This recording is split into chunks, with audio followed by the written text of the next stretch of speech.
जिस नारी के मन में प्रेम और वात्सल्य की भावना बहने लगे वो एक मां होती है। यहां तो गंगा भी मां है और धरती भी मां है। मात्र किसी संतान को जन्म ना देने के कारण किसी नारी का स्थान, उसका सम्मान नीचा नहीं हो जाता है साहिब। नारी को अपना जीवन सजाने के लिए संतान की नहीं ममता की आवश्यकता होती है।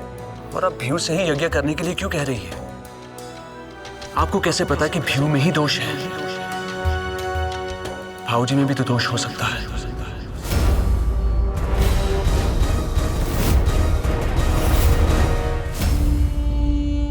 और वो इस पल में भी अपनी पत्नी के साथ नहीं है।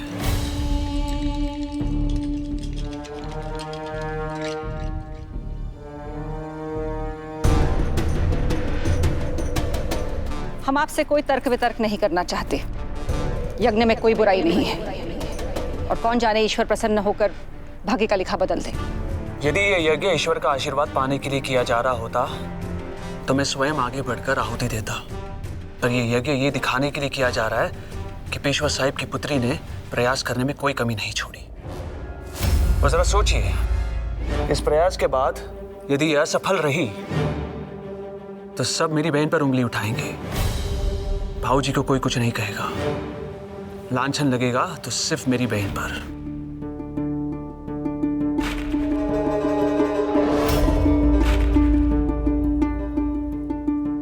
और मैं ऐसा नहीं होने दूंगा।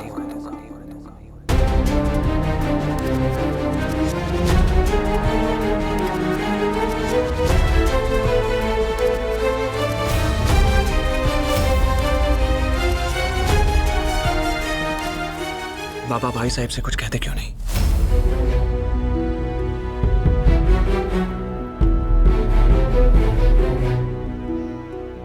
हमारे विचार में राव ठीक कह रहे हैं।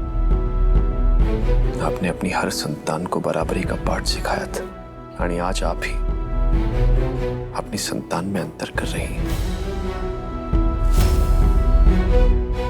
बदल रही हैं आप सरकार।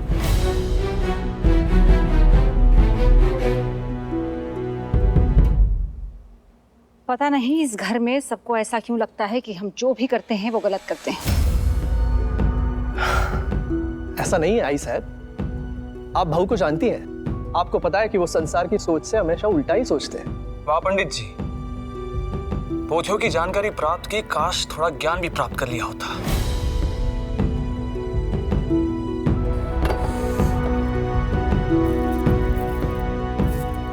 आप लोगों को जो करना है कीजिए, मैं ये यज्ञ नहीं होने दूंगा।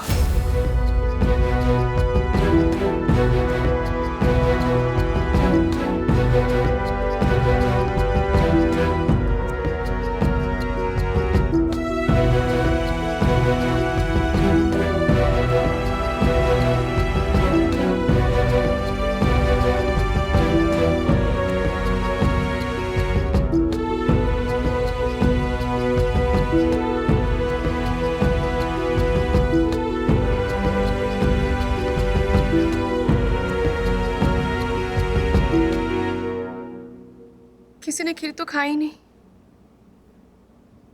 हमने इतनी मेहनत से बनाई थी।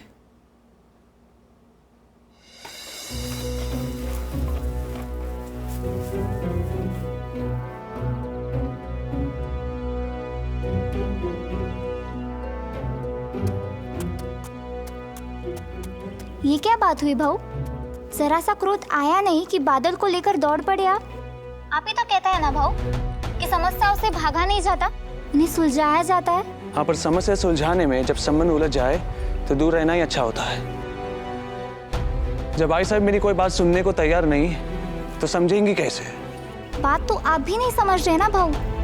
देखिए, मैं ये नहीं कह रही कि आई साहब ने बिहू ताई से जो करने को कहा है वो सही है, पर मैं समझती हूँ कि आई साहब ऐसा क्यों कह रहे हैं। बिहू ताई को रोज ससुराल में तानों का और कटाक्षों का सामना करना पड़ता है। इस यज्ञ से कुछ समय के लिए ही सही, पर बिहू ताई के जीवन में शांति आ जाएगी भाऊ। अनु, बिहू ने तुम्हें कुछ बताया? जो बातें चेहरे पर लिखी हो उन्हें पूछा नहीं जाता भाऊ। तो कब से इतनी बड़ी और समझदार हो गई? जब एक भाई अपने कंधे पर अपनी बहन की डोली उठा के उसे अपने ससुराल छोड़ के आता है, उस दिन हर लड़की बड़ी हो जाती है भाऊ। और आपने बहनी को नहीं देखा?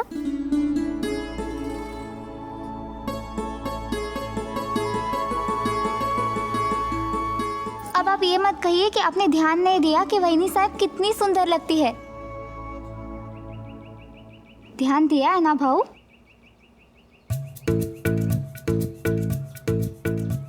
हो।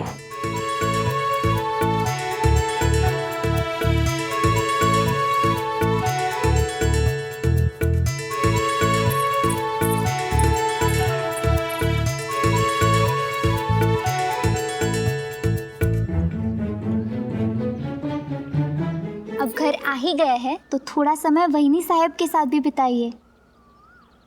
क्या पता उनके साथ समय बिताते हुए आपका मन भी गृहस्थी में रम जाए।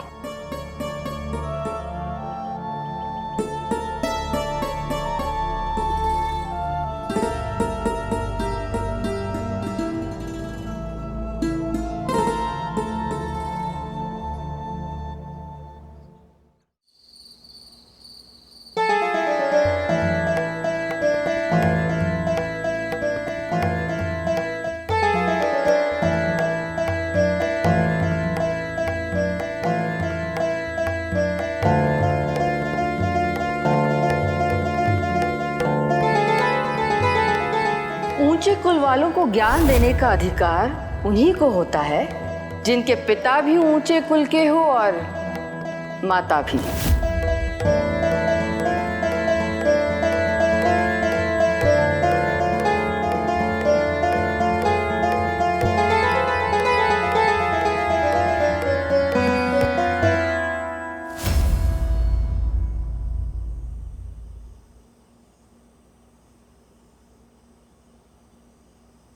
हम जानते हैं मस्तानी क्या हुआ है।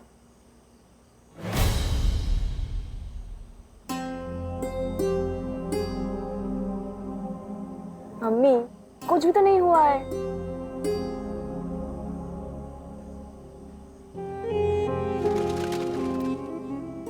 मस्तानी, कुछ गम दुनिया से छुपाए जाते हैं, कुछ खुद से और कुछ खुदा से भी, लेकिन मां से कोई गम नहीं छुपाया जाता।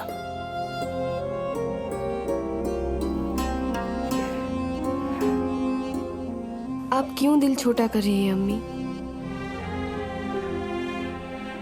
काश हम पिताजी की बेटी नहीं, उनके बेटे होते। क्योंकि राजघराने में बेटियां बेबस पिता का साथ तो दे सकती है, पर सहारा नहीं बन सकती।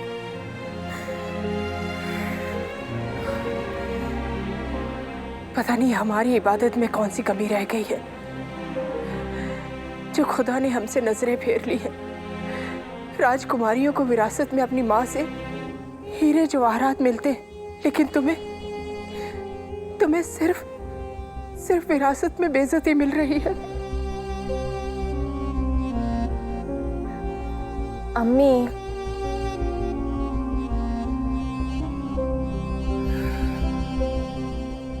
जिंदगी तो गम देती है, पर हमारे ऊपर है कि हम उस गम को घाव समझे या कहना।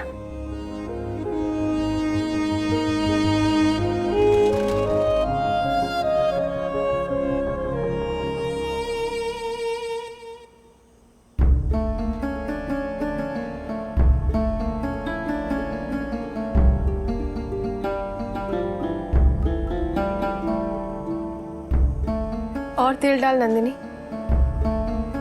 ताकि ये दिए पूरी रात जलते रहे। कम से कम हमारे मन को अकेले तो नहीं जलना पड़ेगा। इतने वर्षों से वो इस कमरे में नहीं आए, आज भी नहीं आएंगे। यही तो आपकी भूल है। आपने मात्र प्रतीक्षा की है, प्रयास नहीं किया।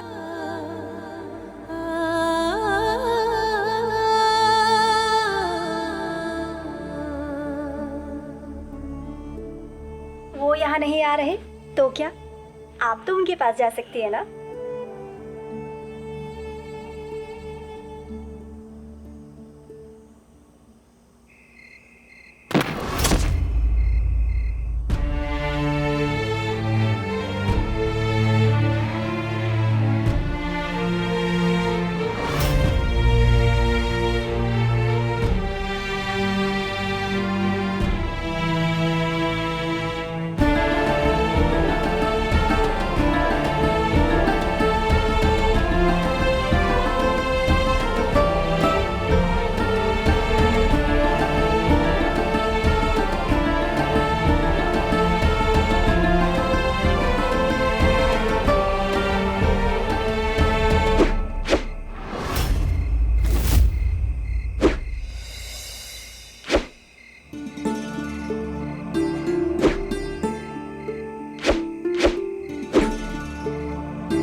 सर्दी लग जाएगी आपको। आपको हमारी इतनी चिंता है? मेरी पत्नी है आप, इतनी चिंता तो होगी।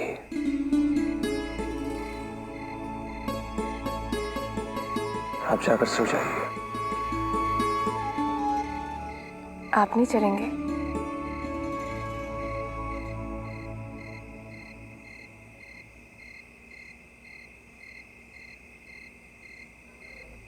आकाश में उड़ने वालों को पिंजरों में घुटन सी होती है। राव, घर पिंजरा नहीं होता है, घोंसला होता है।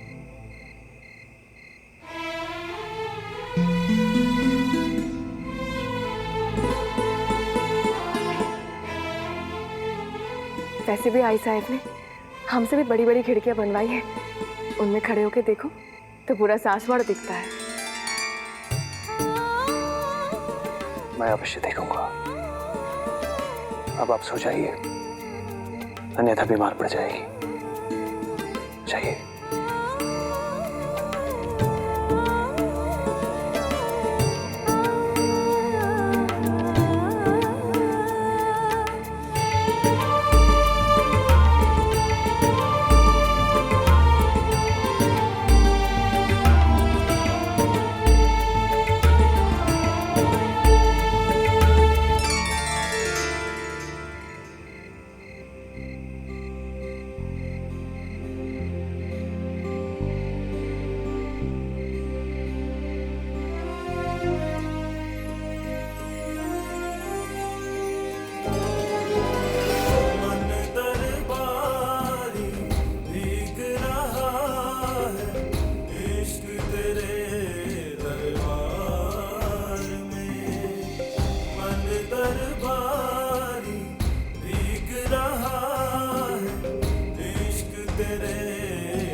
सरकार,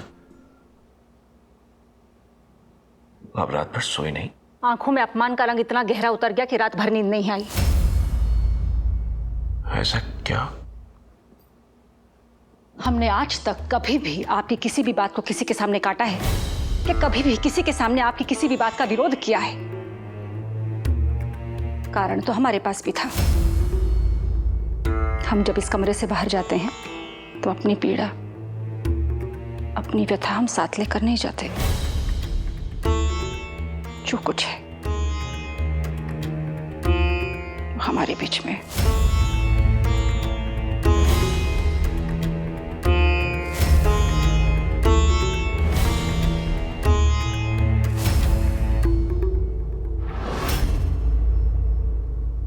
राव संसार के सर्वश्रेष्ठ योद्धा है, पर वर्षों रणभूमि में रहते रहते वो ये भूल गए हैं कि रणभूमि के बाहर भी एक संसार है। वर्षा ऋतु आरंभ होने वाली है। आपका स्वास्थ्य भी ठीक होने में समय लगेगा। इस कारण इस वर्ष आप और आपके पुत्र अपना अधिकतर समय घर पर बिताएंगे। राव ने घमासान मचाना तो सीख लिया, इस बरसात तो गृहस्थी रचाना भी सीखेंगे। हम भी यही चाहते हैं सरकार, पर इसका ये अर्थ नहीं है कि राव को उनके विचार व्यक्त करने से रोक दिया जाए। बड़ी बात यह नहीं कि राव ने क्या कहा, बड़ी बात यह है कि राव ने कहां और कैसे कहा। राव ने सबके सामने हमारा विरोध किया और आपने उनका समर्थन किया। कल को काशीबाई ऐसा करेंगे। मर्यादा बनने में वर्षों बीत जाते हैं, टूटने में एक पल नहीं लगता पेशवा साहब। राव को मर्यादा का सम्मान करना सीखना होगा। आप जानती हैं ना, राव तूफान है। हम चट्टान हैं। हम सिर्फ इतना जानना चाहते हैं कि आप हमारा साथ देंगे या कल की तरह सबके सामने हमारा विरोध करते रहेंगे। यदि आप यही चाहती हैं तो ऐसा ही होगा। जो हम कर रहे हैं वो आवश्यक है। ये परिवार अनुशासन से बंधा है। अनुशासन टूट गया, परिवार बिखर जाएगा। पता नहीं ये परिवार प्रेम की जगह अनुशासन से कब से बंध गया। आप जानते हैं कब से।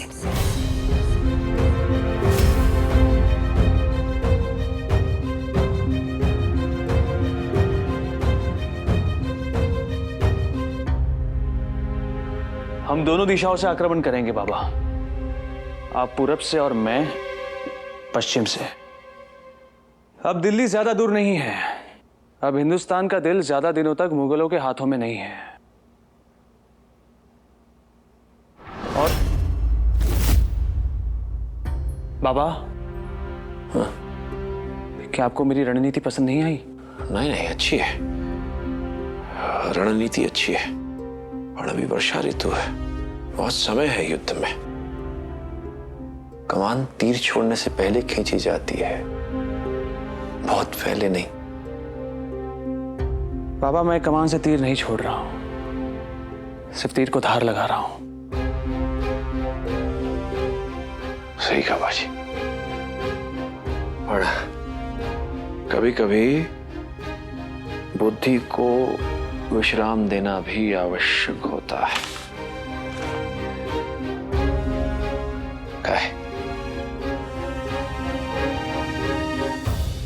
बाबा, आपके बेटे की बुद्धि पृथ्वी की तरह है।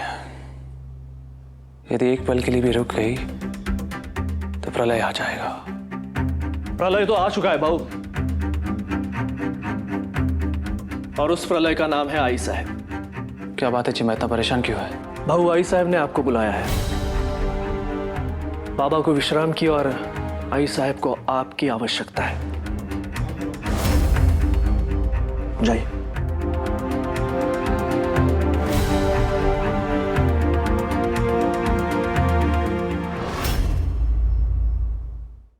रानी साहब, बूरे खान ने राजकुमार को बंदी बना लिया।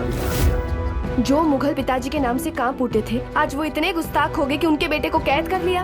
हम मुगलों को दिखाएंगे कि बुंदेलखंड की तलवारों को अभी तक जंग नहीं लगा है। भाई साहब को हम वापस लेकर आएंगे। ये मिट्टी हमारी है। मुगलों को ये बात याद दिलाने का वक्त आ गया है।